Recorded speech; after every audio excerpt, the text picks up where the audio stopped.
Kumbatsero ng bayan, mga kumbatsero ng bayan, Katunying, ang Ka-Jerry, 2x2.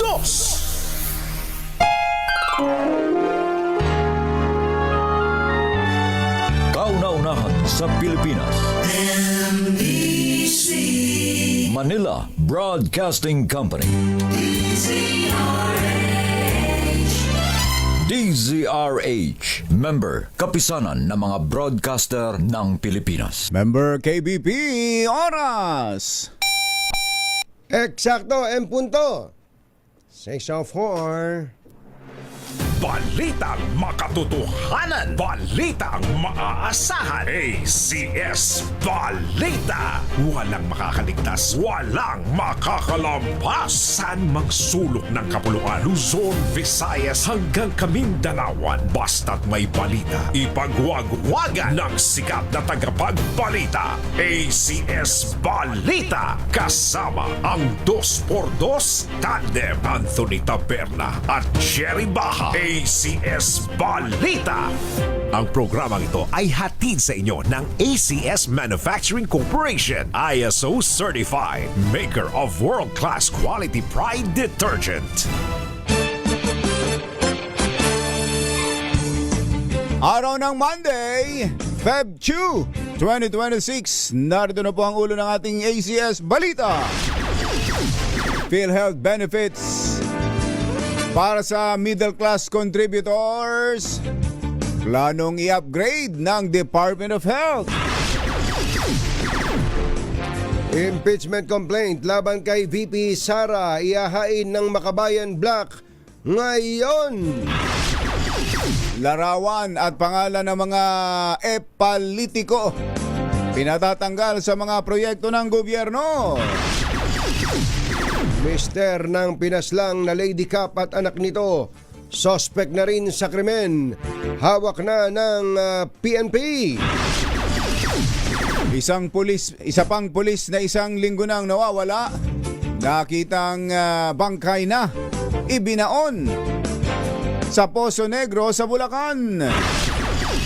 At presyo ng petrolyo namumurong tumaas na naman. Bukas. Magandang umaga Luzon, Visayas, Mindanao. Good morning Philippines. Hello world. Kami po ang inyong mga tagapaghatid balita. Ito po si Anthony Taberna. Ito po si Jerry Baha. At ito ang ACS Balita. sa detalye ng ating mga balita. ACS Good News. Inanunsyo ng Department of Health ni Department of Health Secretary Ted Herbosa na posibleng palawakin at i-upgrade ang benepisyo ng PhilHealth para sa mga middle income contributors. Kayon kay Herbosa, napag-usapan nila ni Executive Secretary Ralph Recto ang pagbibigay ng mas maayos na hospital accommodation tulad ng rooms na may aircon at mas kaunting pasyente upang mas ramdam ng middle class ang benepisyo ng kanilang kontribusyon. Yan. Ayun ang mainam, ano? Nakikinig din pala itong sina Secretary Herbosa at Secretary Ralph Recto. Napanood siguro siyang video. Napanood mo ba yan? Alam video Yung ba yan? isang lalaki na may tulak-tulak niya sa wheelchair, yung hindi ko alam kung kamag-anak niya, asawa niya yata yun, o basta kamag-anak niya. Nagsisisigaw siya, galit na galit siya. Dahil sa yun daw katabi niya sa ward siguro, dahil marami sila doon. Walang binayaran. Siya daw na nagbabayad ng PhilHealth, naguhulog at malaki yung binabayaran niya. Ang laki pa rin ng binayaran niya sa ospital. Ayun na nga. Kaya nagwawala siya eh. Di ba yan din na pinag-uusapan natin itong mga nakakaraang araw? Na yung mga indigents, yung mga indigents, yung mga walang kita o kulang ang kita, na hindi nagbabayad sa PhilHealth, hindi nagbabayad ng buwis. Walang binabayarang income tax. Fully paid. Totoo. Sa kompleto. kanilang, samantalang yung mga nagbabayad, yung mga middle class, eto nga, yung binabanggit natin, walang ganitong benepisyong nakukuha. Kaya yan, tama yan. ha? Ayan, buti naman. Iminungkahi rin po na dagdagan ang PhilHealth benefit package para sa mga ospital na magpapatupad ng zero balance billing kung saan wala nang babayaran ang Oo, pasyente. Yun. Matatanda ang inanunsyo ng Pangulong Bongbong Marcos na ipatutupad ang zero balance billing sa 87 DOH hospitals sa buong bansa. At sinimulan na ito noong Mayo ng nakaraang taon. Alas 6:09 ng umaga, naimbag gabigat kada kayo amin na po, agring kayon, gising na. Pumapangalawa na ang Pilipinas sa buong mundo bilang exporter ng saging. Aba. Batay sa ulat ng Food and Agriculture Organization ng United Saging, Nations, Oo. umakyat na sa ikalawang pwesto ang bansa sa global banana trade at top supplier naman sa Asia. Ano kayang klaseng, marami tayong variety ng saging. marami, Meron kumpara. tayong latundan. Yan, may tindulan, May tindulan. may saba. Yan, saba. Yan ang very common sa atin, saba. Merong May- senyorita. Senyorita. Meron ding senyorito. Siyempre. Oo. Nakapamewang kasi senyorita eh. Oo, at meron ding sabang Mariano. Ano yung sabang Mariano? Yung sabang Mariano sa amin mahaba. Mahabang saba. Pero may buto. Ay, butuan yun. Butuan. Butuan yun. May buto. Nangunang Ecuador, pangatlo ang Colombia, na sinundan ng Guatemala at Costa Rica. Napapansin niyo, puro mga Spanish-speaking tong binabanggit na nangungunan Buenos sa dias. saging. Con todos. Ayan. Mga Chabacano. Chabacano pala. Ayon pa sa ulat, tumaas ng 26%, Ilan daw? 26% o 2.93 million metric tons ang banana export ng bansa noong 2025 mula 2.33 metric tons. Kabilang po sa mga bansang kumukuha ng Yan, sige nga. saging sa Sino-sino ba Pilipinas. yung mga mahilig sa saging na yan? Ayan, chongo. baka hindi na umorder. Ay ang Japan Japan pala eh. Lakas kumain ng saging. Ano? at China. Oo. Yun ang China, maganda. kasi daming tao. Maraming Chinese. Tao. Saka kumbachero, yun yung tinatawag na import-export balance eh.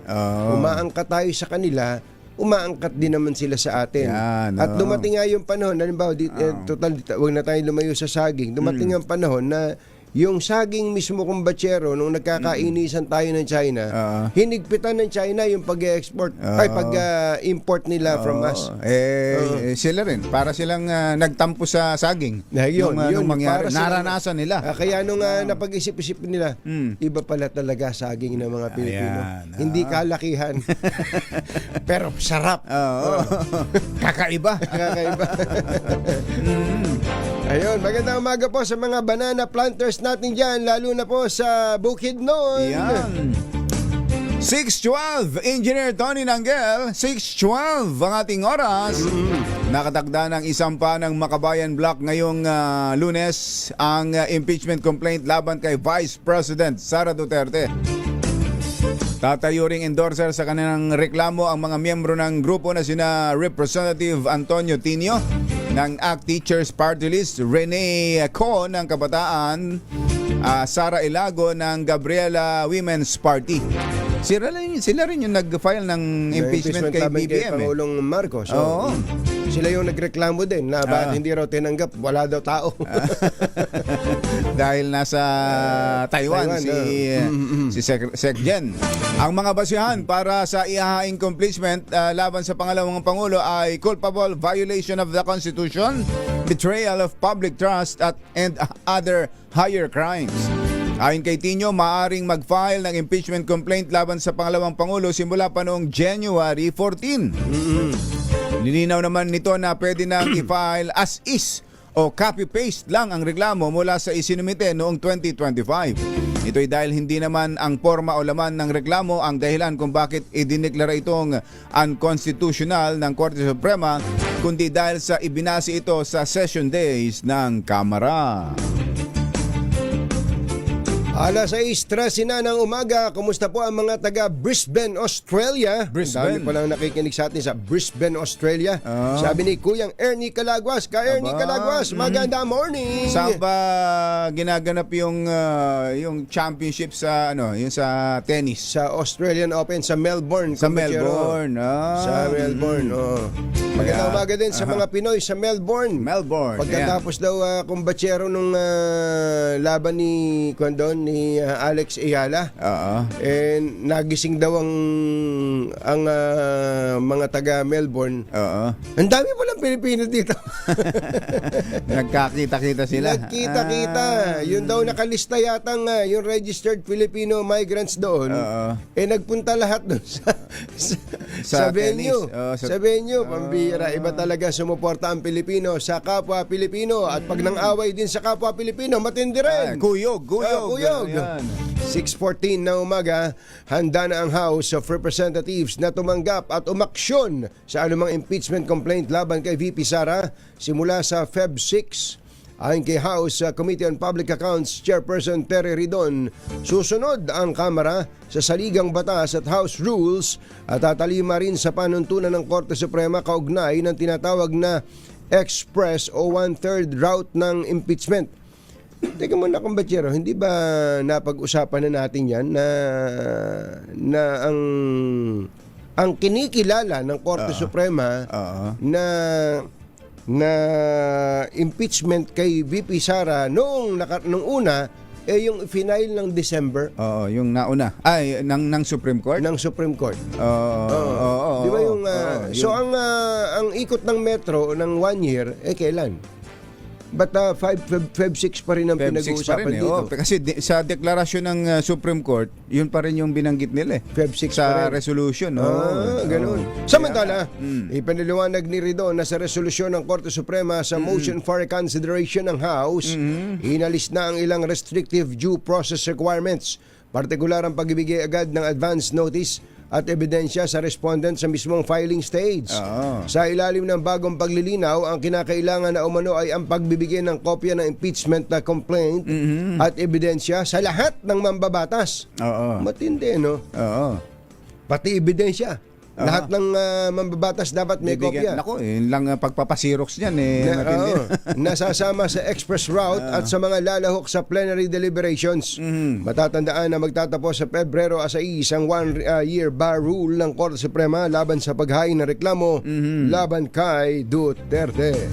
Akala natin mas mapapalinaw at magiging mas maayos dito sa pagpapalabas na yan ng Supreme Court ng kanilang desisyon, hindi pala. Dahil ang ang Kongreso at ang Senado nagkasundo.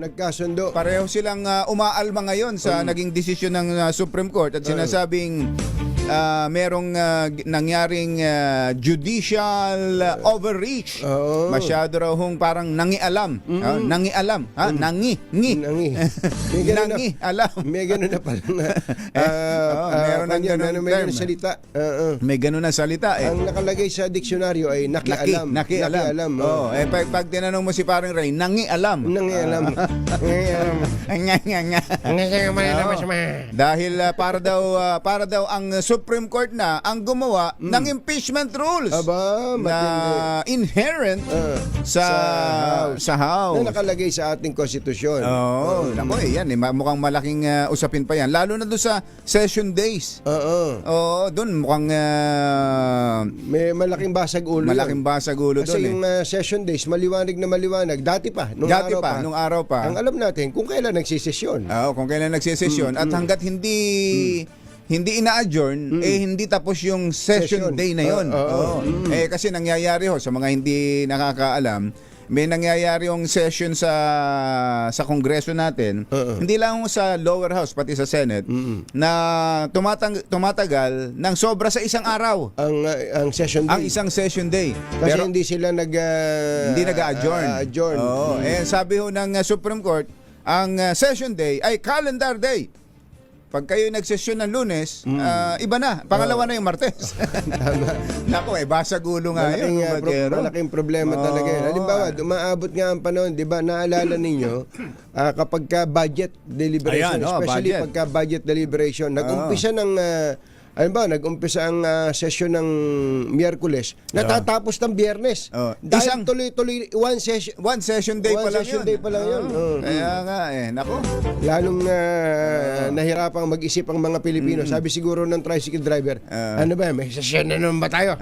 Inuman tayo. Drinking session naman yun. Iba yun. Kaya nga ako sabi ni, pati si Tito Sen, bumira din. Parang ang Supreme Court na ang gumawa ng impeachment rules. Kumbaga, binago ang impeachment rules ng Kongreso. Antabayan na natin yan. Mga developments dyan. Pinag-aawain yan, judicial legislation na yan. Yun na nga. Ngayon, hindi daw. Judicial amendment of the Constitution na. Ayun na nga, nangyari. Susunod! Dito po. Meron tayong follow-up at update dun sa, ako'y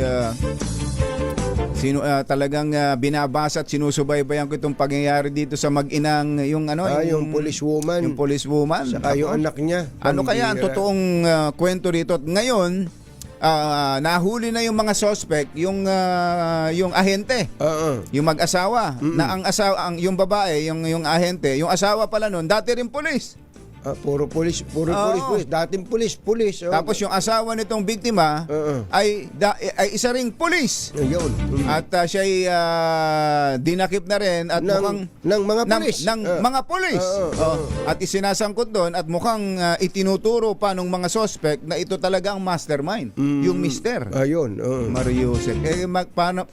Para maging mastermind ng mister, papatayin ng asawa pati anak. Oo. Ay, sus, Mario yun, hindi na talaga tao yun. Pagka kung totoo yun, kung totoo yun. Yan at iba pang mga nagbabagang balita sa pagpapatuloy ng CS Balita. alas 6:20. Number 1.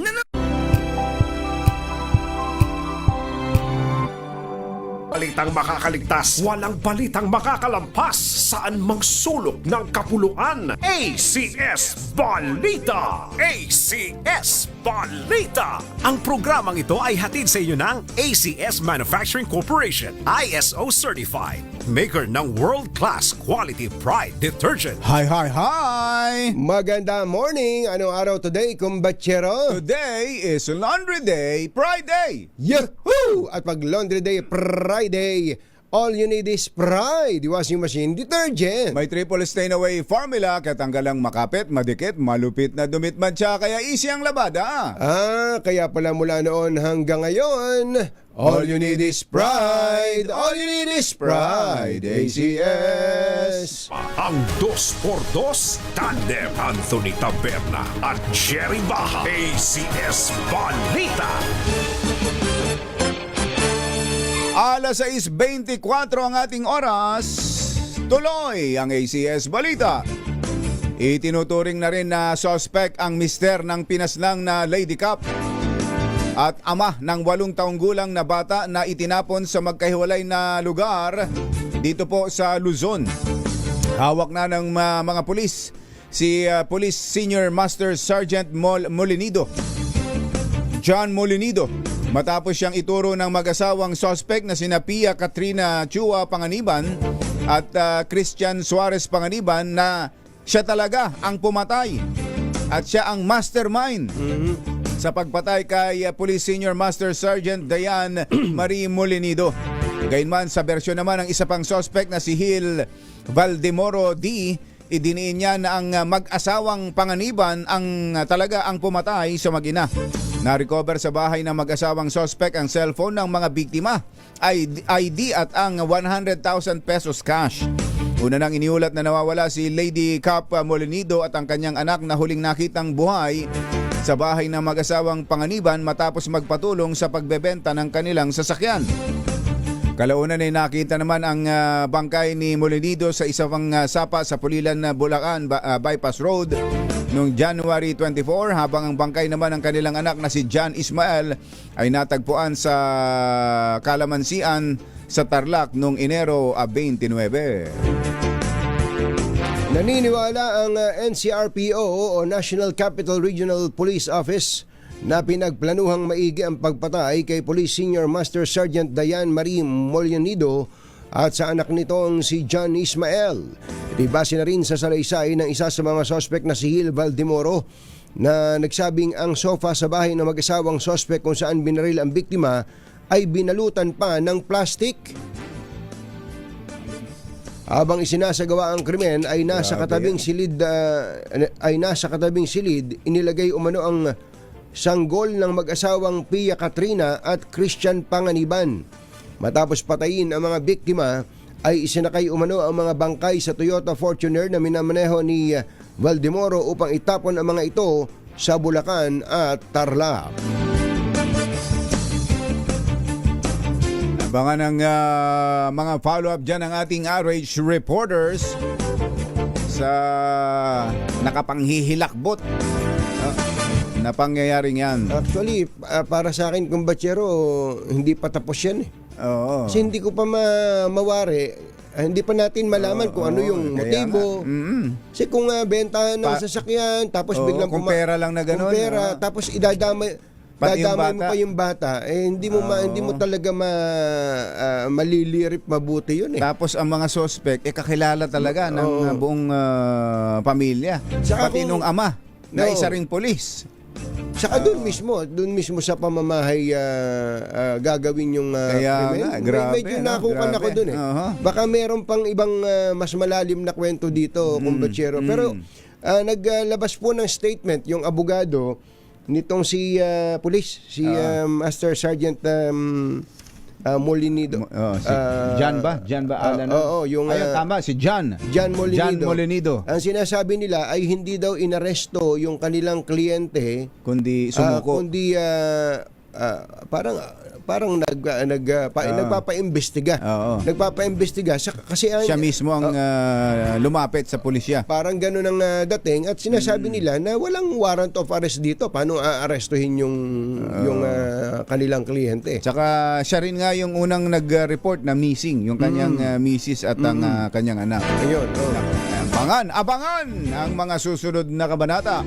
Samantala, isa pang pulis na iniulat na nawawala ang natagpo ang bangkay na nakalibing sa septic tank sa Malolos, Bulacan. Kinilala ang biktima na si Police Staff Sergeant Renato Kasauay Jr. na nakatalaga sa PDEG Special Operations Unit sa Baliwag, habang ang suspect naman ay si Julian Salamat ng Barangay Santo Niño, Malolos, na isang police asset. Oliver Mauricio alias Sampol, anak ng isang journalist na si Orlan Mauricio. Anak ni Orlan. Oo, at si Police Corporal Vivencio Abalos. Batay sa police report, magkasama sina Kasauay at Abalos na nagtungo sa bahay ni Mauricio kung saan naroon din si Salamat. Binaril umano ni Salamat si Kasauay matapos mapikon sa biro ng biktima. Pero sa halip na dalhin sa ospital at itawag sa pulis, itinapon ng tatlo sa ginagawang Poso Negro ang bangkay sa likod ng bahay. Noong Enero 30, ikinanta na ni Abalos ang pangyayari sa police station dahilan upang puntahan ang bahay ni Mauricio at makita nga ang bangkay sa Poso Negro. Arestado sina Mauricio at Abalos habang hinahunting pa si Salamat. Itinuturing din ngayong accomplice sa krimen ang journalist na si Orlan Mauricio na siyang may-ari ng bahay at ng Poso Negro na pinagbaunan kay Staff Sergeant Kasauay. Bihira itong mga balita natin, Talaga naman. Lunes na Lunes, ang mga involved, mga pulis pa, at hindi lang basta involved, sila pa yung may biktimang pulis, Talaga naman. Ang tindi. Puro bad news. Eto pa isang bad news. Para naman sa mga motorista, birthday girl, Achi Edelingo. Birthday ba ni Achi? Kahapon ang birthday niya. Tiampo, 6:30 ng umaga. Bad news po sa mga motorista, namumurong tumaas na naman ang presyo ng produktong petrolyo bukas, araw ng Martes. Sa pagtaya ng Department of Energy, aabot sa 10 sentimo ang posibleng pagtaas sa gasolina. Inaasahan namang 45 centavos sa diesel at kerosene. Hindi, sa kada litro ng kerosene ay 45, samantalang 85 centavos naman mas mataas sa diesel. 85 centavos sa diesel. Laging mataas sa diesel ngayon. Ang naturang price adjustments ay bunsod ng supply disruption sa Amerika dulot ng masamang lagay ng panahon. Sa ibang balita, nag-cruise ang landas ni na First Lady Liza Araneta Marcos at Chinese Ambassador Jing Quan Ayun. sa concert ng kilalang Chinese pianist na si Lang Lang. Si Lang Lang dyan sa Makati. Magaling ba itong si Lang Lang? Ganun-ganun lang daw to okay eh. Okay lang. Ganun-ganun lang daw to eh. Pero para puntahan, magaling siguro yan. Siguro nga. Uploaded sa official social media page ng Chinese Embassy sa Maynila ang larawan ng First Lady at ni Kwan kung saan sinabi nitong naging maayos ang pag-uusap ng dalawa. Sa hiwalay na post, ibinahagi rin ng First Lady ang mga larawan nito sa naturang event kabilang ang litrato niya kasama ang Chinese Ambassador. Matatanda ang una nang tinutulan ni Pangulong Bongbong Marcos ang panukalang ideklarang persona non grata ang Chinese Ambassador sa harap ng nangyayaring World War sa pagitan nito at ng mga opisyal ng Pilipinas. Gayunman binagyang diin ng Pangulo na suportado naman niya ang mga Filipino officials na patuloy na dumidepensa sa karapatan at interes ng bansa. So, tawag yan. Yan pala yung picture nila, no? Yan. Yan yung tinatawag nilang kombinasyon ng charm and diplomacy. Kaya ito yung tinatawag na charm diplomacy. Ayan.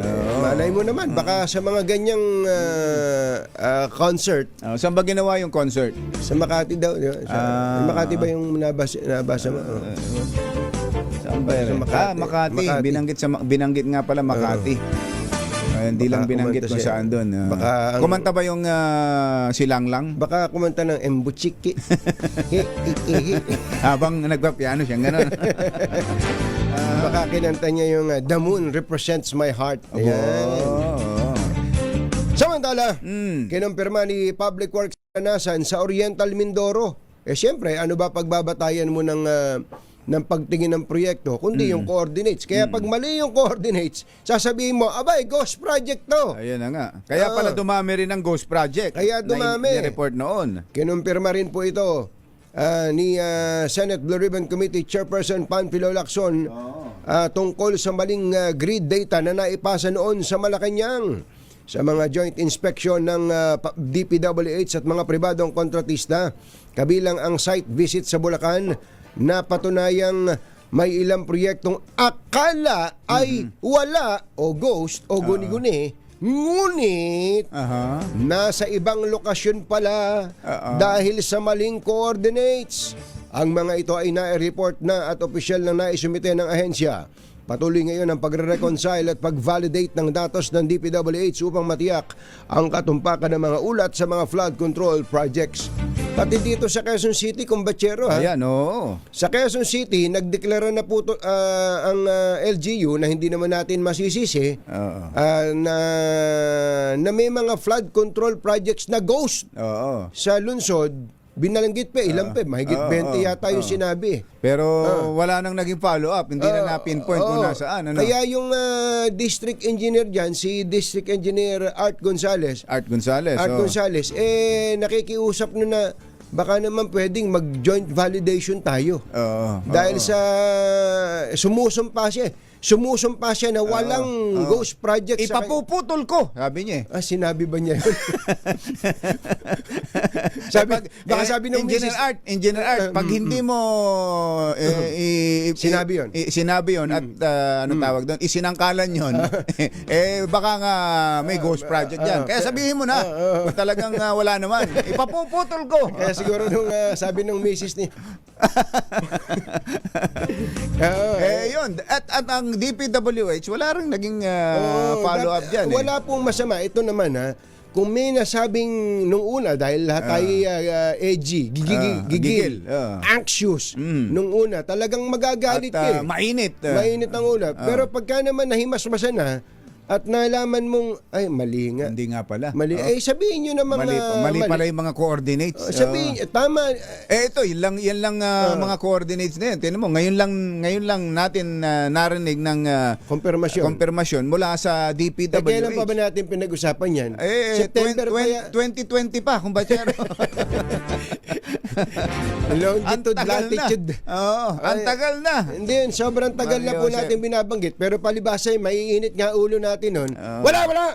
Ghost yan! Ghost yan. Tinan nyo na. Ang dami na pong nasirang pangalan dito. Talaga naman. Ang dami na pong winasak na sambahayan nito. Natahanan. Natahanan po nito dahil po dyan sa... ngayon, mabuti naman at si Secretary Vince Dizon, siya po ang nagkumpirma na may mga mali nga. Ayun. Siguro, ang kasunod nito kung bachero, sabihin na nila na hindi, walang problema dito sa ganito. Para naman makapagbangon pure yung ibang mga taong hindi naman dyan. Naghatid ng kabuuan ng ating ACS Balita. Ito po si Jerry Baha. Ito po naman si Anthony Taberna. Kasama ang 2x2 tandem Anthony Taberna at Jerry Baha. ACS Balita. Ay, sa mga taga Pasig, dyan sa Barangay Manggahan. Mga taga Manggahan Pasig, lakasan na ninyo ang inyong mga radyo, telebisyon o anumang gadget na gamit ninyo sa pagsubaybay sa DZRH. Andyan ang ating malakas agent, pag-alagala at umeepal. Umeepal. Dahil ano yung tawag ngayon?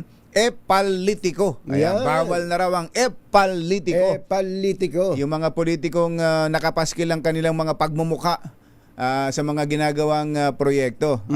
Dahil pinagbawal na yan ni Secretary si Sec John Vic ba nung siya governor hindi niya kaya ginagawa yan? Sec John Vic baka kasi nga dahil wala nang kabawalan, hindi naman bawal. Hindi bawal noon. Baka pati siya ginagawa niya. Hindi ang sigurado ko kung bachero, ewan ko kung nagbago na. Noong araw pa, nung unang-unang naging mayor si Lani Cayetano, Lani Cayetano, wala ka makikita mukha ni Lani Cayetano dahil ipinagbawal niya. Siya mismo. Pati sa mga pati sa mga plaka nung kahit pa sabihing ikaw naman gustong-gusto mong makita ang larawan dahil talaga nga sabi ko wala man lang makitang larawan ni Mayor Lani Cayetano, kaganda-gandang babae. Pero yun pala ang kanilang naging policy noon pa. Pag-upo nila nung sila yung naging mayor, tinanggal lahat ng mga ganon. Tinan niyo yung mga plaka nung mga business permit ninyo saan mang syudad. Nakita mo ka nung mayor. May mayor pa noon, kapangit na Pasensya na kayo pasensya na. Sabi ko, ano ba naman to? Mapuntahan mo pa ng mga kababayan natin at mga kababayan ni Engineer Tony Nanggel. Pag sin pang pumuna pati picture kaitim-itim. Kaitim-itim pinaskil, binalandra pa yung pagmumukha niya dyan. Para bang sila may-ari ng plaka. Kasi pagpakita mo yung plaka, may mga plaka talaga yan yung sa mga business permit. Nakikita mo yung mukha ng mayor. Anong kinalaman ng mayor doon? Kaya si Mayor Lani Cayetano, natuwa naman tayo doon sa ginawa niya. Noon pa, wala pang epalitiko na ganyan. Ayan, binawal daw ho yan ni Secretary John Vic Remulla sa lahat ng mga local government officials. At yan ang ating...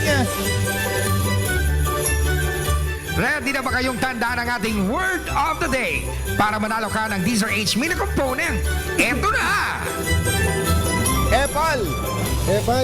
Epal ang ating word of the day para kayo'y manalo ng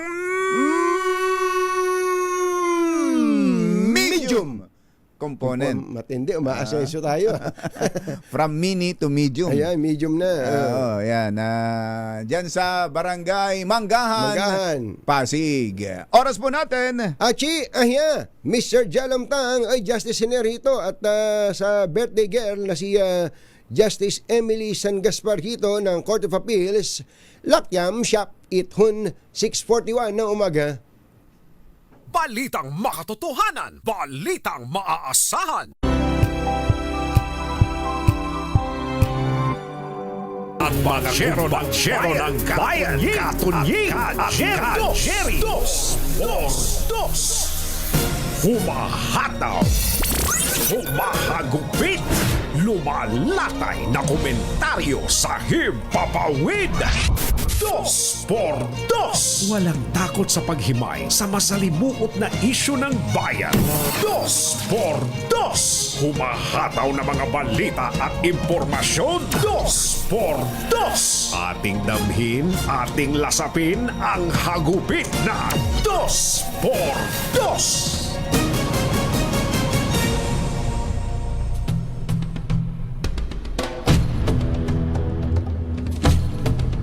Sasalang na sa deliberasyon ng House Committee on Justice ngayong araw ang dalawang impeachment complaint laban kay Pangulong Bongbong Marcos para malaman kung ito ba ay may sapat na batayan at naayon sa konstitusyon. Pero, hindi pa man ito dumaraan sa pagsusuri ng komite.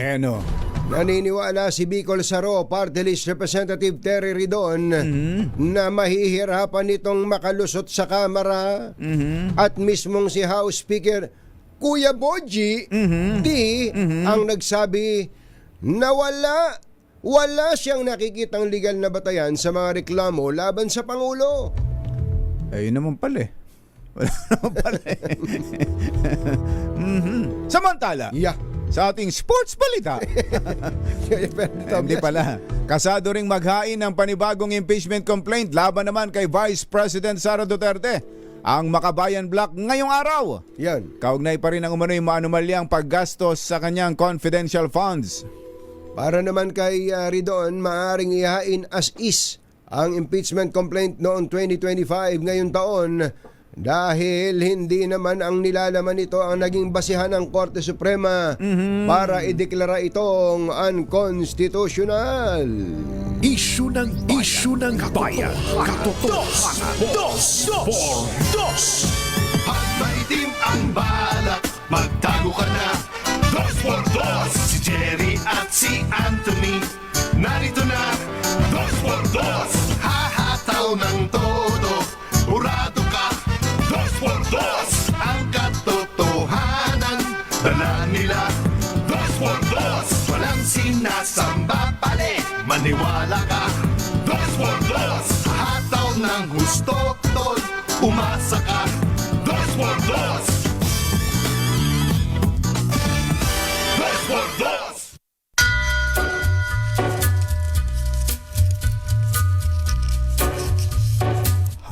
Hi. Maganda morning. Magandang umaga, bayan! Ito po si Jerry Baha. Ito po naman si Anthony Taberna. Muli pong sumasa inyo ang 2x2 sa umagang ito ng Friday! Yuhuu! Kamusta kayo mga textmates, mga text partners, mga kapamilya, kapuso, kapatid, kabarkada, mga kapitbahay? How are ya? Saan ba kayo nakapag weekend? Ginawa nyo bang long weekend? Kahit na hindi. Dahil yung iba kong batsero, dahil nga may mga sakit, may mga ubo, ayan, paubo-ubo, pasinghot-singhot, nagpupunta sa mga dalampasigan para lumanghap ng Sea Breeze. Ang dami na tayong mga testimonial dyan. At sinasabing very effective malaki talaga. ang tulong daw ng hangin sa dalampasigan. Ayan. Pati kaya dito sa Dolomite Beach, kapag nagpunta ka dyan, gagaling ka. Dapat nga, hindi, tama ka kumbatsero. Hindi ko, ako gusto kong aminin. Gustong-gusto ko nang pumunta dyan. Tuwing pupunta ako, nakasara. Laging sarado. Natsyempohan ko yung nakasara. Ba't kaya? Baka may maintenance sa period yata. Miyat ba ginagawa yan? Pupunta nga ako, susubukan ko uli ngayon. Nang tayo nakakalanghap ng ako napuntahan ko Doktora Helen Tan, Governor Helen Tan. Ay, Doktora, Governor. Dyan wala ba sa- kayong tangerine chocolate dyan? Diyan sa Sariaya, Quezon. Meron palang magandang resort doon, kumbatsero, sa Sariaya. Isipin mo sa lugar na yan, parang mga karaniwang beach resort lang ang mapupuntahan mo. Yung napuntahan namin parang pwedeng pang world class. World class. Oo, kakaiba eh. Yung paano babasa rito, Kuyang Jerry Jerry Haspio? Sieves. Sieves ba ito? Sieves Hotel and Resort. O ba, saan lugar yan? Sa Kabayanan ba yan? Sariaya. Oo, Sariaya. Sariaya, Quezon. Ayun, no? Ang ganda. Pwedeng ipangumbida at pati sa mga turistang dayuhan, pwedeng ipangumbida, hindi ka mapapahiya kung batsero pati do sa amenities ng presyo, kumusta ang presyo? Ayos, Maganda ayos presyo? hindi ka mahalan. Ang parking po, Ang luwag. walang kaproblema. Walang problema. May malaking property pala yun. Kung maliit pa lang yung na-develop, yung isang pagka lumaki pwede pa yung yan, gawing parking kung magrereklamo kayo sa parking. Ano ba yan? May white sand ba dyan? Hindi white sand doon sa lugar, pero pinong-pino. Yun ang maganda. At kayo naman, mararanasan ninyo ang high tide at low tide habang ngayon nandun. Makikita ninyo ang malaking pagbabago.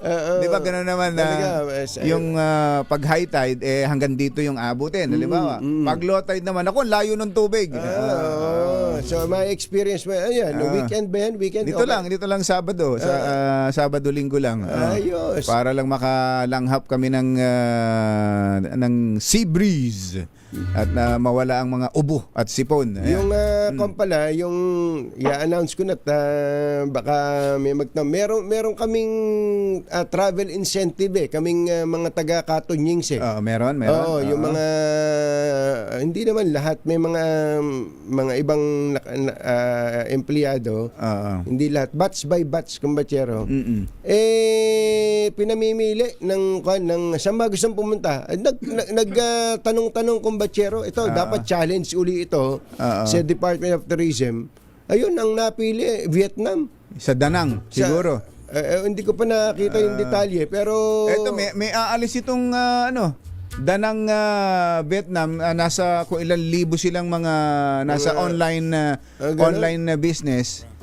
Biro mong nasa ano lang wala pang 30,000 per head. kung lahat na yun, Lahat na, all in. Kaya nga. Pagkain, full board, pamasahe, hotel. Baka may libreng masahe pa yon. Malamang. Pero mo makakapag-offer ng gano'n ng Vietnam. Kaya nila, no? Tingnan mo gustong-gusto ng mga empleyado lang namin na makapunta sa mga pasyalan dito sa Pilipinas, pero nung nagkukwenta na ng gagastusin, yun, mas mura pa nga dun sa Vietnam. Yun, nga, mas mura pa. May pocket money pa. May pocket money pa dahil naabot natin ang ating target noong 2025. Naman. Laban tayo dyan. Tinan mo na yan. Kaya magpapaalam ako sa Biyernes. Sama ako. Kaya lang, wala yung pagpapaalaman mo. Naunang nagpaalam sa'yo, si Mother. Tinamaan na rin. Ganun. Kaya Mother, Magaling ka, Mother Malu Cabral, magpagaling ka. At hindi sanay itong mga taga DZRH nang walang nanay. Ikaw ang nanay Ikaw si Henny Penny. Kaya magpagaling ka, Mother! Jerry Anthony Tabesa. Dos sa DZRH.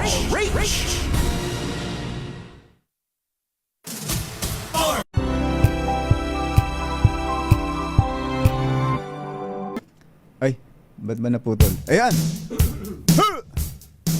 Come on!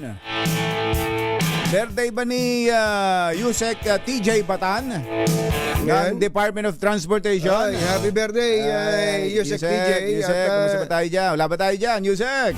Ang nagbe-birthday ngayon, si Asek Charlie Batan. Asek Charlie Batan. Charlie Batan. Asek Charlie Batan. Happy birthday. Happy birthday. Nasa Bureau of Customs siya. Kasama siya ni Customs Commissioner Ariel Nepomuceno. Ayan. Happy birthday Wala sa ba inyo. tayo mga huhulihing mga illegal na sigarilyo dyan? Ayun, nako, ang dami niyan. Ang dami. Nako, alam nyo, lalong lalakas ang kampanya laban dyan sa mga illegal na sigarilyo na yan. Kapag kasama nyo pong dinampot yung mga congressman at iba pang mga opisyal ng gobyerno Ayan. na promotor niyan. Nako, yan talaga. Oo. At yan ang hinihintay natin. Oo. Kapag hindi nagawa yan, nako, Wala, mga daganding-ding lang ang nahuhuli. Ay, nako. Sabihin, pinagkahanap buhayan lang yan. May narinig pa nga ako ngayon, kumbatsero. May nahuling ilang container ng sigarilyo. Sigarilyo, oo. Ang idineklara, 20 ang nakuha. Oo. Ang idineklara lang, 3. 20 container. Nako, so 3 lang ay dineklara. Nako po. Pero hindi customs ang nanghuli dahil labas na eh. Nasa labas na. Pulis ang nanghuli. Nako, Oo. Mario Joseph, laking pera niyan. Ay, nako. Oh. Samantala, may report muna ang ating RH reporters. May follow-up tayo dun sa policewoman Ayan nga, oo. at dun sa anak niyang parehong natagpuang patay. Si Kuyang Willie De Luna ng Mindoro ay nahihiwagaan din talaga sa kwento na yan. Malaking hiwaga ito at ano ba talaga? Ano ba talaga ang motibo dito at sangkot ba talaga yung mismong asawa Yan. o yung tatay ng bata? RH5 Val Gonzales, come in Val! Naputol. Balikan natin si Val. Dito muna tayo kay Sa kanyang tsuhin. Tambak na basura. Tambak na basura dyan sa barangay 94 sa Maynila. Ang inireklamo, RH29, Boy Gonzales. Come in, boy! Jerry, Anthony, nananawagan na ang mga residente ng barangay 94 dito sa Malbar at Nepomuceno Street dito sa Tondo, Maynila sa mga kinaukulang kaugnay ng matinding pagbabara at tambak na basura sa ilog Naku po, grabe. na nagsisimula sa Kapulong Ilog pa ba yan? Basura yan Sus Mariano Kapulong nga eh. Anong lugar? Anong lugar? Mario Joseph. Malbar, corner Nepomuceno Street at Malbar. Ay sus, Mario Joseph na Sakto itsura. barangay 94. Aha.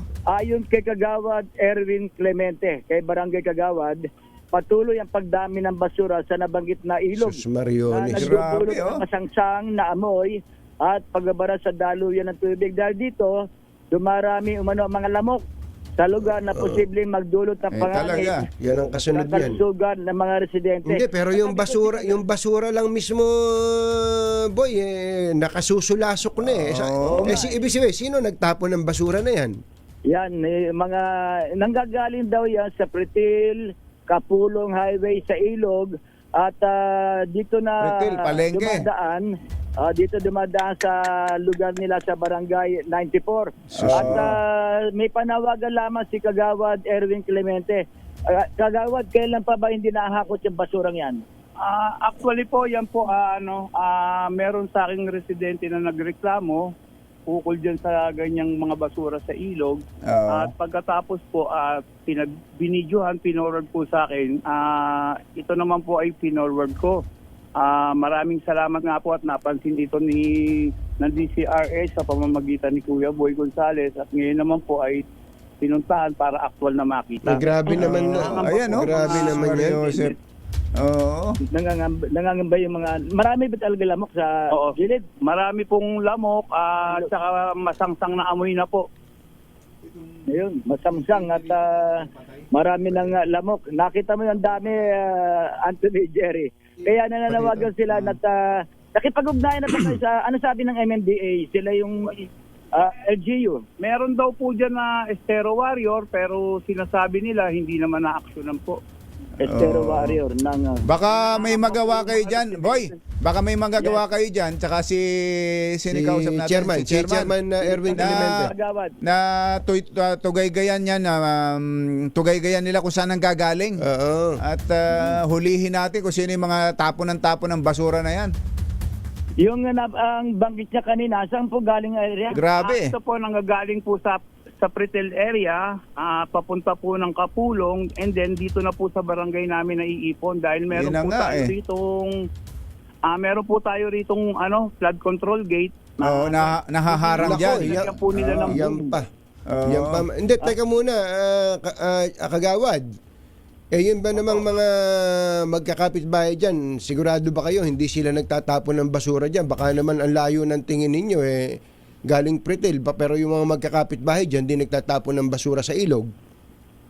Actually po, hindi naman po siguro kasi kamukha niyan. Sila po ang nangangamba dahil baka magkaroon po tayo ng dengue outbreak dito. Napakarami pong nakatira. Sila apektado. Sila maapektuhan. Naman po, opo. Wala bang mga Basta naman po, yung bang mga marami bang mga bahayan sa gilid ng ilog? sa Kapulong po yata, Kapulong area, may mga bahay sa ilalim. Doon. Sa ilog yun, sa ilog po. Sa tulay mismo, sa tulay po, tulay ng Kapulong. Grabe, para makaipon ng ganyang karaming basura. Manawagan tayo sa MMDA, kumbachero. Si MMDA General, total warrior yung kandun. Warrior pala hinahanap yan, nyo. ako. Si General Manager Nicolas Torre III. Yun, kahit na magtago sa ilalim ng lupa, Madadali yan. mahahanap niya kung sino nagtatapon dyan. Oo. Manawagan tayo, MMDA Chairman Don Artes Ayan, at General Manager Nicolas Torre III. Baka pwedeng, total may mga CCTV kayo dyan na inilalagay. Marami ng strategic locations ang napili nila. Baka pwede nang mapanagot yung dapat managot dyan.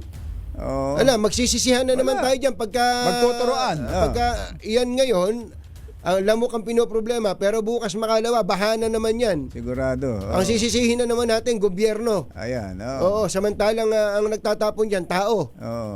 Ayan, grabe, para makaipon ng ganyang karaming basura. Sir, excuse Actually po, sir, pagka bumabaha rito, etong main road namin, lubog po ang bahay. Ang main road po, gatuhod po ang baha. Ayun na nga. Kaya nga. Bukod sa styrofoam, ano pa yung nakita niyo mga basura? Ang mga basura po na nanggagaling na nandito sa ilog ay yung mga pinagbaklasan po ng mga rep. Kalakal at tinatapon na lang sa ilog. Ayun. May ref pa. May ref.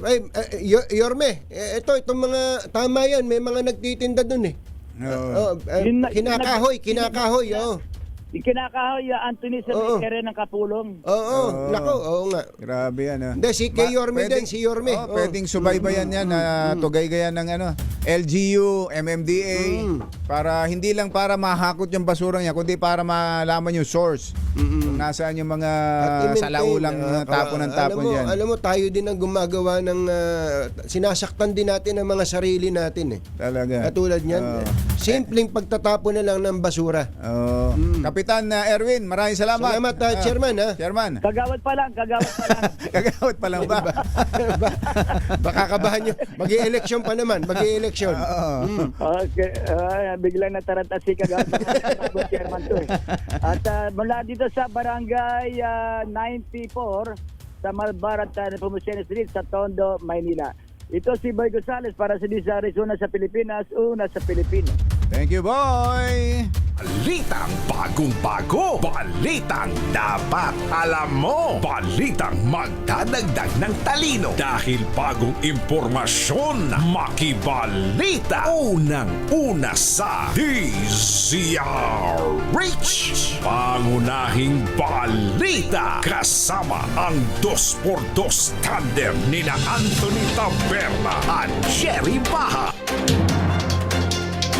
Narito na po ang ulo ng ating mga pangunahing balita.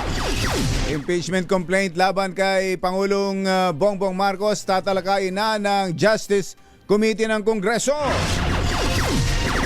PBBM hinikayat ang publiko na maglatag ng suhestyon sa mga isyu ng bansa. Mga lumang polisiya re-repasuhe. DPWH Secretary Vince Dizon na dismaya sa mga nakatenggang proyekto sa Bicol. Tatlong buwang road closure sa bahagi ng North EDSA para sa MRT-7 project simula na. 3 pang bangkay na recover sa lumubog na barko sa Basilan, bilang ng mga nasawi umakyat na sa 40. At higit 5,000 katao apektado ng matinding baha sa Negros Occidental, isa patay. Magandang umaga Luzon, Visayas, Mindanao. Good morning Philippines. Hello world! Kami po ang inyong mga tagapaghatid balita. Ito po si Anthony Taberna. Ito po si Jerry Baha. At ito ang... Pangunahing balita.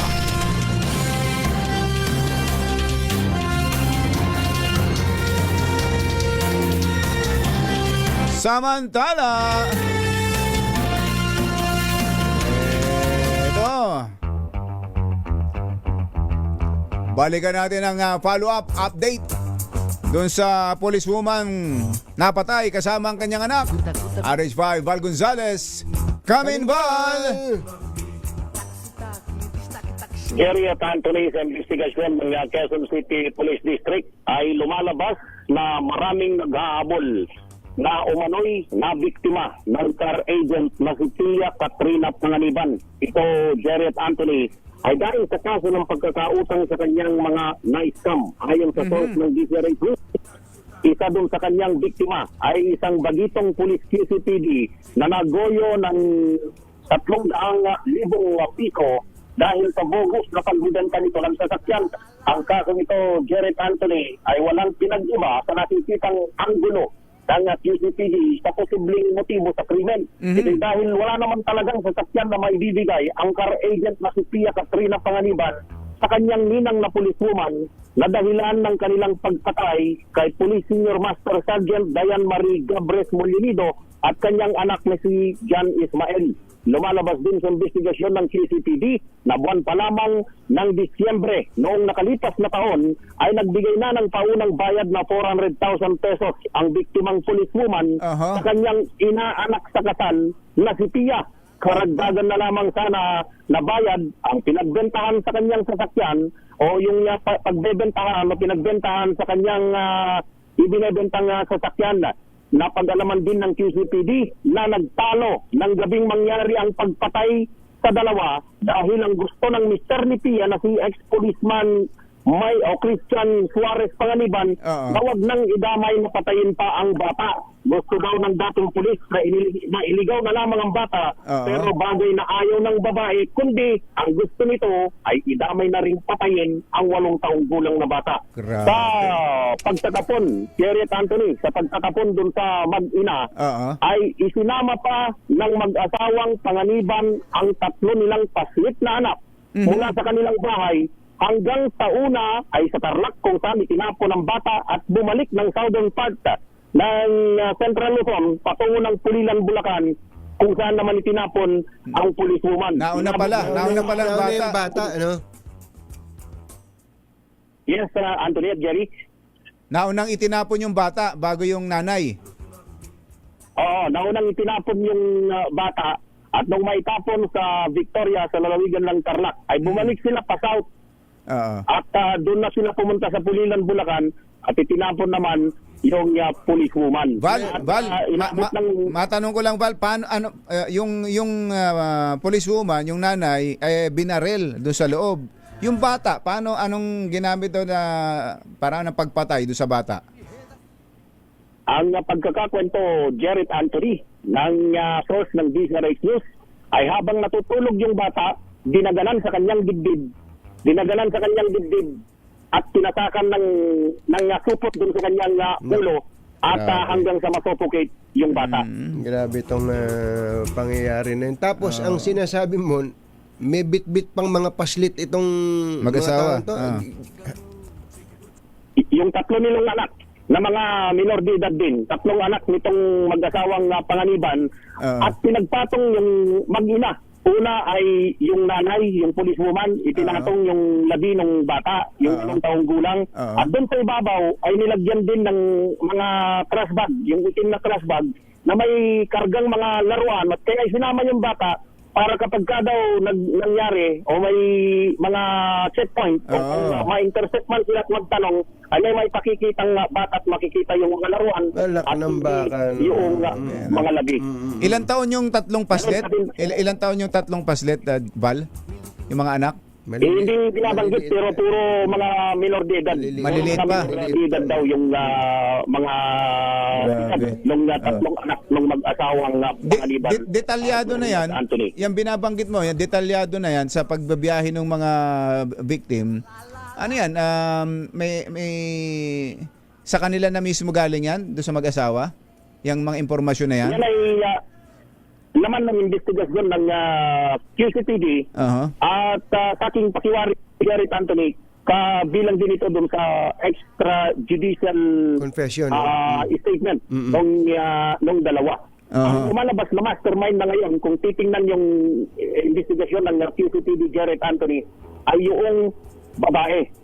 Yung babae. At habang nagsasagawa ng investigasyon, lumalabas din sa ayon sa aking source, ang binabanggit daw mismo dahil nung unay denial pa yung babae, ang binabanggit ng lalaki, yung dating pulis sa kanyang asawa, eto na ang gusto mong mangyari sa ating buhay. Yan yung usapan ng dalawa. Kaya doon sa kahapon, doon sa paglalabas naman ng statement nung isa doon sa kanilang kasamahan, yung driver, Baldimoro, yung driver, si Will Baldimoro Jr., ang kanyang binabanggit, pinalakasan yung speaker doon sa loob ng bahay at nakarinig siya ng putok ng baril habang malakas yung tugtog. Ibig sabihin, nandun siya sa labas nung barilin yung policewoman dahil nandun siya sa labas at pagpasok daw niya ay nakita niyang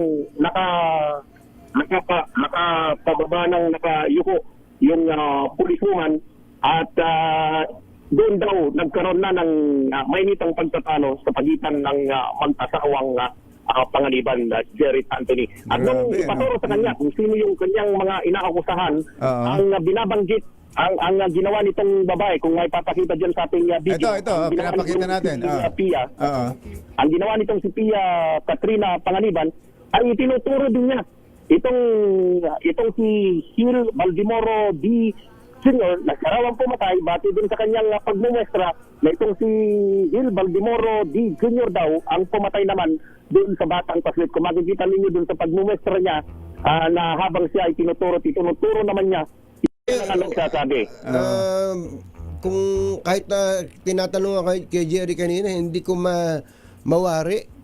Paano ba masisikmura ng isang ama na kung may away man sila mag-asawa, papatay mo, isasama mo patayin pati anak mo. Kaya medyo mahiwaga yun, nahihiwagaan kami dun eh. So iisang tao lang ang nagtuturo sa kanya, yun pa yung babae.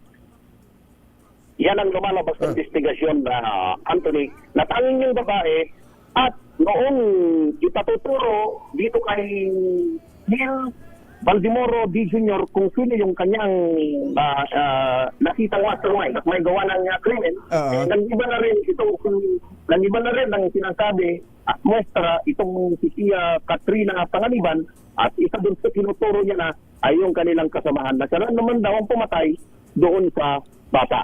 Yan yung lumalabas sa investigasyon ng Quezon City Police District. Noong 16 panang Enero, nangyari yung pagpatay at pinatulog pa doon mismo sa bahay nila dahil kampante naman itong mag-ina, lalo na yung policewoman dahil nga sa inaanak niya yung car agent at ang kanyang Mr. Pinatulog pa yung bata, pinatulog pa sila hanggang sa patayin na nga yung babae at isunod na patayin yung batang lalaki na ayaw noong una ng ex-policewoman na asawa nitong car agent na isama yung bata at iligaw na lamang daw somewhere sa bahagi ng Taguig o southern part na Barangay Manggahan, Pasig, RS6 Sherwin Alfaro, Gagaga! Nako, Katunying, ka Jerry, kung nung biyernes, pipino yung itinitinda ng ating winner. Ngayon naman, dito tayo sa Pipino Street. Dito yan sa Napico sa Manggahan, Pasig City. At ang Napico pala, ang ibig sabihin, Ninoy Aquino Pilot Community na inilunsad noong 1986. Ito mga komunidad ng mga kababayan natin na ganun ba? nagsama sa Gano'ng karami yan? Gano'ng karaming bahay? 42 hectares to. Laki pala, no? Lupain dito sa Napico. Yung pinabahayan, pinatituluhan noong panahon ni dating Pangulong Cory Aquino. Yan at ay sana Teka muna, ba't ba mga nakabulis-lis kayo Bago dyan? nakalilis ang mga tiyan niyo dyan. Mga damit niya. Halaki. papainit ng likod. Binibilad ng likod sa araw. Hindi ako. Sayang kasi. Tatay, Para mga lasenggo lang. pangalan niyo po. Marcelino Laro po. Tatay Marcelino, palagi ka nakatulin sa DZRH. Opo, matagal na po. O kasi yung bahay nila, yun, yung 928 Pipino Street, yung radyo nila nakalagay dyan sa may gate at napakalakas ng kanilang radyo. Kaya naman napapakinggan ng mga kanilang kapitbahay. Opo. Kasi matagal na kami sa DCRH. Kaya niyo po yan. Sige po, kaya niyo po.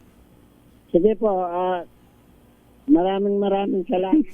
Kasi kanina sinabi niya pa kanina, nag-message daw siya sa text line ng DZRH. Opo. Mag-message po ako na sana makarating sila dito. Aba, Sila naman. Sir Sherwin. Oy, nakarating nga talaga. Opo, nandito na po sila. Maraming salamat po, Sir Angelo. Na-receive mo ba, Sherwin, yung message ni tatay? Na-receive ng ating online team yan. At nung Pwede pa lang mag-request, yung kanyang message, hinanap namin to at nakita namin nasa dulo. Naiiyak tuloy si tatay. Oo, naiiyak na.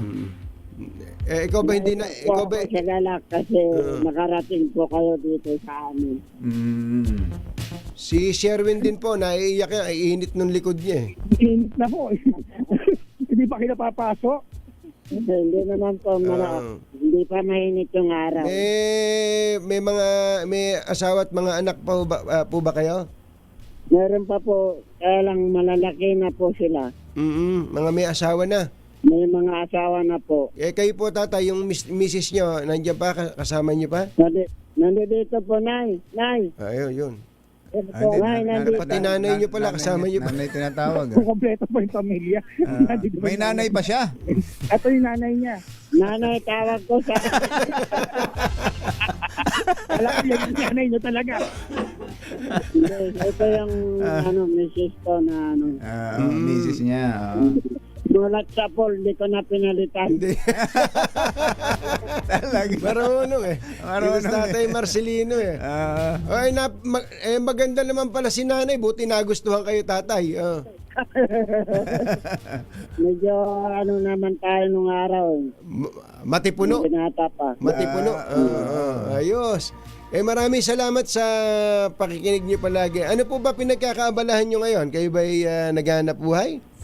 Wala na po, sir, kasi senior na ako. 79 na ako ngayon eh. Aba, 79 hindi halata. Hindi halata. Si Mrs. Ilang taon na si Mrs.? Ilang taon na ako? 72 po. 72. Kaya pala... mga May-December affair, no? Oo, parang... parang pamangkin nyo lang eh.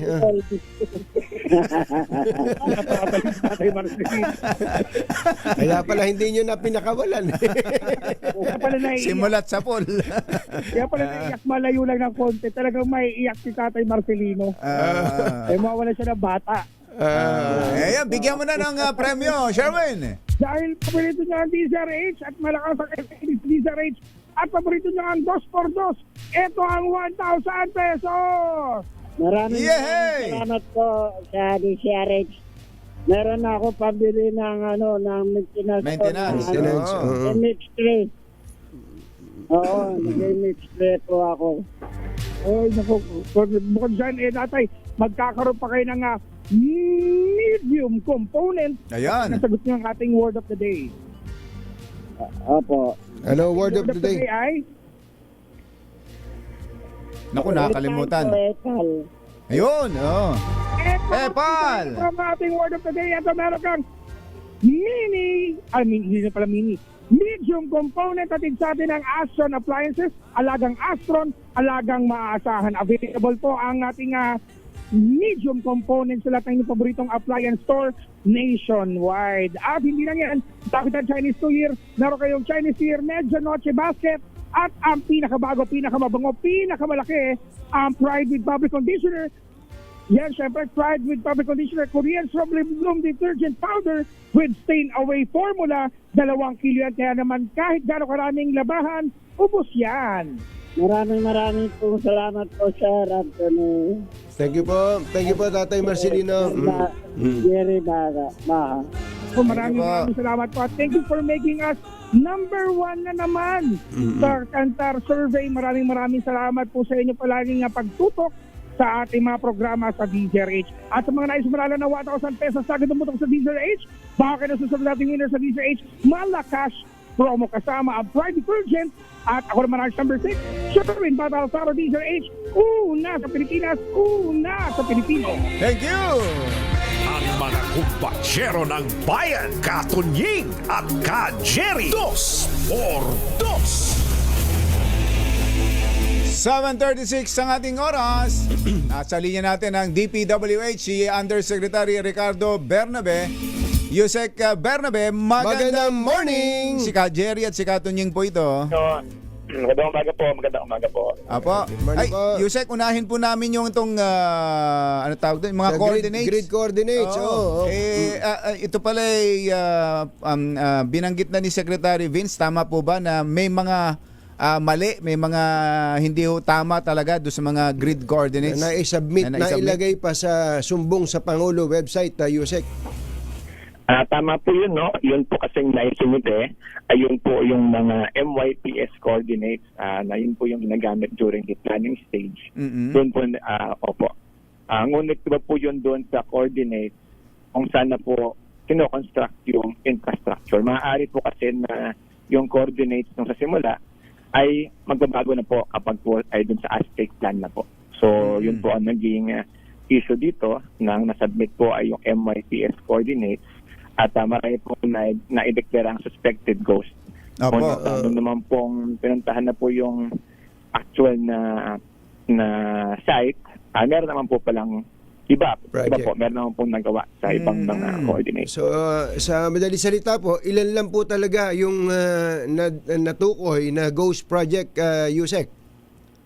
Yun po yung ngayong kinukumpirma pa rin po yung final number. No? Pero po, meron na po tayong mga naka-lodge na pending cases concerning 14 po ang pending cases na tinatrabaho po ng ating DOJ at ng Ombudsman regarding ghost projects. Ang yan po pending sa DOJ at sa Ombudsman, may nag-prosper na po ba, meaning sa nakarating na sa husgado na ghost project ang dahilan? Ito pong huli sa Bulacan, pagkaalam ko po ay nasa husgado na po yan. Yan po ay ghost project din po. Opo. At yun po mga iba ay nasa pa rin po, nasa mga preliminary investigation at ang iba ay nasa DOJ stage po. Pinag-uusapan nga po namin ni Jerry kanina, Yusek, ang maling grid coordinates na to parang tukso. Kay rami ng winasak na tahanan. Kay dami ng matang pinaluha. Pwede po bang gawin ng DPWH ngayon na yung pong mga napaluha nito at napaiyak nito at nasirang mga reputasyon dahil nabanggit na ang kanilang lugar ay especially yung mga public works executives sa mga distrito at mga region na sinabing may mga ghost projects sa kanila, pwede bang ibangon naman ang puri nila at sabing pasensya na, mali yung grid coordinates. Pwede bang ma-pinpoint naman natin yon para naman makabawi-bawi sila sa paningin ng publiko at pati na rin yung kanilang pamilya? Yes po, no? Actually, yun po ang talagang gagawin natin. Kaya nga po tayo nagbabalidate. Ngunit para lang po linawin ko rin po, no? Bukod po kasi sa ghost, atin din po tinitingnan kung ito po ba ay substandard o hindi. Kaya yung ang ginagawa ng DPWH kasamahan ng ICI, doon po sa remaining na 416, yun po yung ating figure ng suspected ghost nung simula. No? So kapag po nakita na natin na nasa ibang coordinates yung struktura, atin pa rin pong binabaricate kung ito po ba substandard naman. Tama naman yun. Na tama po ba yung pagkagawa ng infrastructure. Ngunit po, binawin ko yun po, kanina umaga po, pinapanood ko yung inyong show, nabanggit nga po yung sa Quezon City. Opo. No, at ito pong sa Quezon City ay nabalidate na po ito. Kasama rin po ng Quezon City LGU na ito pong mga una nilang na binanggit na suspected ghost ay nandun naman po pala. Ayun, nako. Sa Quezon po. Opo. So linawin natin, andon, pero meron bang nakitang kahit isang ghost sa Quezon City? Wala po. Doon po sa una na lang ni-report. Nagkaroon na po ng joint inspection and validation at wala naman pong nakitang ghost doon po. Yun po ba'y, sabi nyo, joint, so kasama ang LGU? Tama po yun. Ayun. Napaka-importante na may joint validation, kumbachero. At salamat po doon, Yusek. Nung nanonood nga ako sa inyo sa Senado, minessage ko si Secretary Vince Dizon Sabi ko, magaling tong si Yusek Bernabe. Sino ba nanay niyan? Sino ba nanay niya?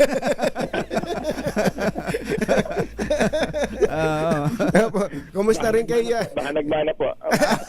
Pati kay Yusek. Ba't nanay lang ang tinatanong? Ngayon tatay. Baka magtampo yung tatay. Hindi, mas nagpapalakas ako doon sa nanay. Your Honor. Your Honor. Okay. Puntahan natin itong si Congressman Leon Leviste, itong batang congressman na talagang napakainit sa paglalabas ng mga dokumento. Teka muna, ano ba tingin ninyo kay Congressman Leviste? Siya ba'y kakampi o kaaway? Kalaban? Wala naman po ang kaaway. No? Wala naman po ang kaaway. Nabanggit ko nga po ito nakaraan. Sa tingin ko naman po ay si Congressman Leviste means well. Tama. Naman po, talagang siya po ay nagsiwalat ng mga impormasyon para naman po mapalinis ang matanggal ng korupsyon. No? Mukhang yun naman po talaga ang kanyang pakay sa kanyang paglabas ng mga impormasyon. At kaya nga po kami dito sa DZRH, sa 2x2, binibigyan namin siya ng airtime dahil ramdam din namin sa kanya yung kanyang pagnanais na makatulong sa administrasyon, sa pamahalaan, sa paglilinis. Pero meron ho siyang inilabas na dokumento nitong mga nakakaraang araw at ang pagkakabanggit galing mismo sa DPWH. Parang intindi ko, kumbachero, parang bagong mga dokumento na hindi kasama doon sa unang nakuha niyang Cabral files. Familiar po ba kayo, Yusek, doon sa binabanggit na yon ni Congressman Leviste? Yes po, no. Nakita ko nga po itong dokumentong to. Nakita po namin ni Secretary Vince ito. At ang una ko nga po agad napansin doon ay pati po ang MAIP. Ang MAIP po, ito po yung Medical Assistance for Indigent Patients, which is a program under the DOH.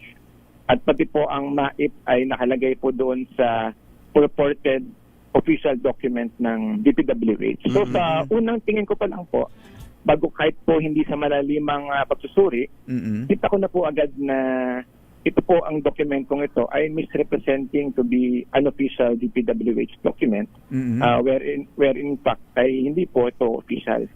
Kita po agad dahil nga po meron doong MAIP na DOH programa at wala po naman kaming any capacity or mas lalo naman po wala sa aming mandato na i-monitor po ang disbursement ng MAIP. So in other words, ito pong listahan na to kasi ang logo may DPWH. Kaya nga nakalagay Department of Public Works and Highways Central Office, list of Edwin Garjola's DPWH projects nakalagay dito. Tapos tama kayo, may MAIP ng 2024. So hindi po ito document galing sa DPWH? Hindi po. Talagang mukha pong nilagyan lang ng letterhead. Ito, pero wala po kasi kaming ganyang dokumento. Hindi rin naman po kami nakasummarize ng mga nakukuha ng mga individual o ng mga politiko. At pag pa rin yung, pati po yung dokumento, no? Wala po siyang signatory. Usually po yung aming mga official documents, meron po yung mga document tracker para malaman po kung sino ang gumawa, anong opisina.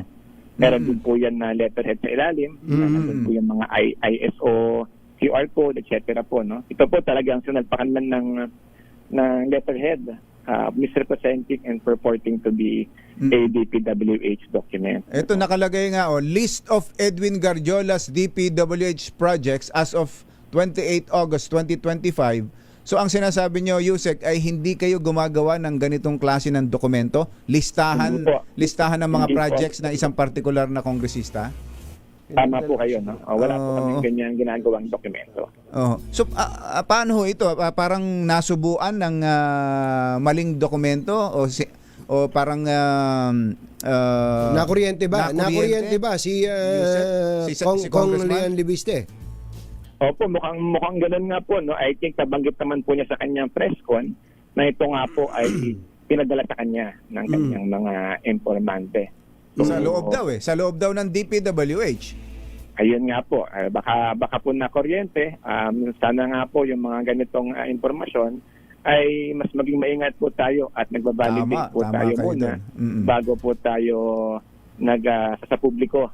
Kasi nga po syempre sa atin pong laganap na fake news ngayon at social media, marami po talaga naniniwala na mga ating viewers, makabasa lang po ng mga ganyang dokumento at mga ganyang mga press con, marami na pong napapaniwala. So ang sinasabi po ninyo, Yusek, dahil hindi kayo gumagawa ng ganitong dokumento na list, hindi totoo ito. Pero meron ba kayong magagawa po ba natin na mahanap kung ano talaga? Lagi kasing mainit kasi si Congressman Libiste dito kay Ito yun ito yung pinakita ni Kong Libiste. Mainit siya dito kay Congressman Garjola.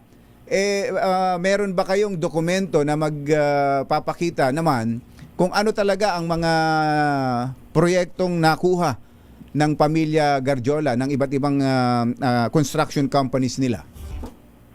Yun naman po sa mga construction companies po, lahat po yan accessible sa amin pong transparency portal. In fact, kapag po pumunta ka sa aming transparency portal sa transparency.dpwh.gov.ph, meron nga po doong AI chatbot. Kapag po doon in-input mo, type mo lang po yung kung ilan pong kontrata ang nakuha ni Company X. Lalabas po lahat yun doon. So lahat po yung accessible through our transparency portal. Yun po kapag po ang nakuwang project ng mga contractors. Makukuha rin doon. Opo. Ngayon naman po, kapag po siyempre yung kiniklaim naman po ni Congressman Libiste about being proponents, yun naman po ay ibang bagay naman po yun. No? Siyempre, ibang matter na po yun na mas malalim. Hindi po yun documented para po makita kung sino po ba yung nag-cause nung insertion na yun. Yun pong mga pondo sa unprogrammed appropriations na ginamit, malalaman ho ba kung sino ang yun yung binabanggit ni Congressman Libiste, yung kung sino yung mga proponent ng mga projects na ang pondo ay nanggali sa unprogrammed appropriations at doon sa anong binanggit niya NEP sa NEP at BICAM sa BICAM. Yun pong sa BICAM, syempre hindi na po sa amin yun, no? Yun po ay nangyayari during the BICAM process in Congress. So dapat po sila po siguro ang merong record noon para po malaman kung sino po yung nag-cause nung insertion ng particular item. Yun naman pong sa NEP. Ito po ay, pagkaalam ko po, no, ito po ay dumadaan sa lahat ng mga regional, nakasubmit po sa planning namin, at doon po kinocompile. Yun nga din po yung isa niyang pinakitang files na hindi naman po namin din kaya ikumpirma. Subalit hindi naman po kami ang nag-author or wala po kaming personal knowledge ng files na yun. Yun po yung pinapakita niya na merong mga code names, no, na code names kung sino po yung mga alleged proponents ng mga proyekto. Yun po sa UA, sa unprogrammed. Yung UA naman po, ito po ay meron naman po itong proseso na sa pagkaalam ko po, no, meron mo ng budget request na papunta po ng DBM, and then DBM po yung nag-approve kung meron pong sufficient or excess funds. So kung sino din po yung, siyempre po sa level po ng departamento, ang secretary po ang nag-request noon sa DBM.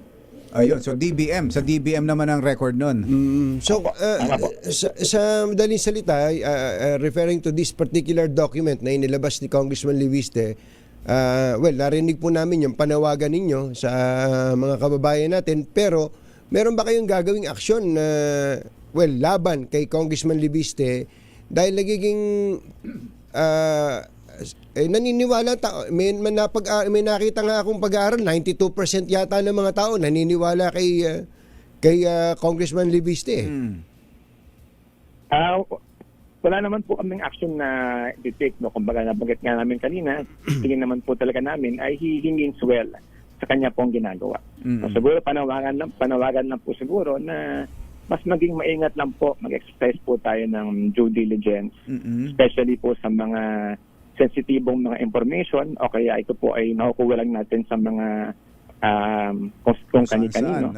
Ito po ay muna, i-validate po muna natin bago po natin sa publiko, no? Kumbaga siguraduhin po natin na ito ay na-verify at na-validate. Pwede po pa siyang... Kapag yung nilabas po ay at least tama po ang information na lalabas. Pwede ba siyang mag-validate sa inyo kaya kay Secretary Vince at sasagutin niyo ba kung sakasakali? Opo. In fact, kapag po itong dokumentong ito ay sa aming tinanong, unang tingin pa lang po ay masasabi na po namin agad na fake. Hindi po yun authentic, no? Or hindi po yun galing sa DPWH. Hindi galing sa DPWH. Well, Yusek, maraming salamat po at sa ulitin. Thank you. Yes po, maraming salamat po. Yusek Bernabe ng DPWH. 7:51 ang ating oras. This time check is brought to you by Jerry 2x2.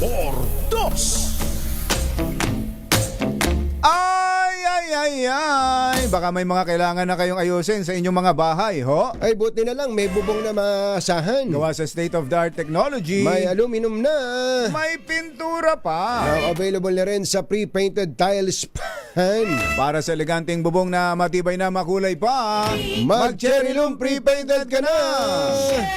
Ang best-selling 7-seater SUV ng Cherry Auto Philippines, ito pong all-new Tigo REV Luxury Edition, ay nakapagtala ng best-in-class fuel efficiency rating talaga naman na 84.28 kilometers per liter gasoline equivalent. Matapos po ang fuel eco run ay sinagawa ng Department of Energy noong nakaraang taon. Nako, Kuyang Romel Sitin, grabe ito, ang tindi nito. Batay sa resulta ng pagsusuri ng DOE, nanguna ang Tigo REV LE sa mga sasakyang sinuri sa mga kategoryang plug-in hybrid, hybrid diesel at gasoline. Ang Tigo REV LE ay may 1.5 liter turbocharged engine at may pinagsamang electric at hybrid driving range na hanggang 1,400 kilometers sa isang full tank at charge. Meron din itong iba't ibang safety at driver assistance features, kabilang ng advanced driver assistance system, adaptive cruise control at 540 degrees camera system. Ito pong Cherry Tigo REV LE kayang-kaya mo, Commissioner Ariel Nepomuceno. 1,528,000 lang. Yakan-yaka. Ano pa hinihintay mo? Mag-upgrade na. Ayan, at bumisita na sa pinakamalapit na Cherry Auto Philippines dealership. I-test drive itong Tigo REV Luxury Edition o kaya ay para sa karagdagang impormasyon, bisitahin ng Cherry Auto Philippines Facebook. Hey, Tatay Bonnie Aporo, tamang-tama to sa mga biyahe mo sa Candelaria, Quezon. Bilis ng oras. Bye! Happy weekend! Woo! Damdaming bayan! Susunod na!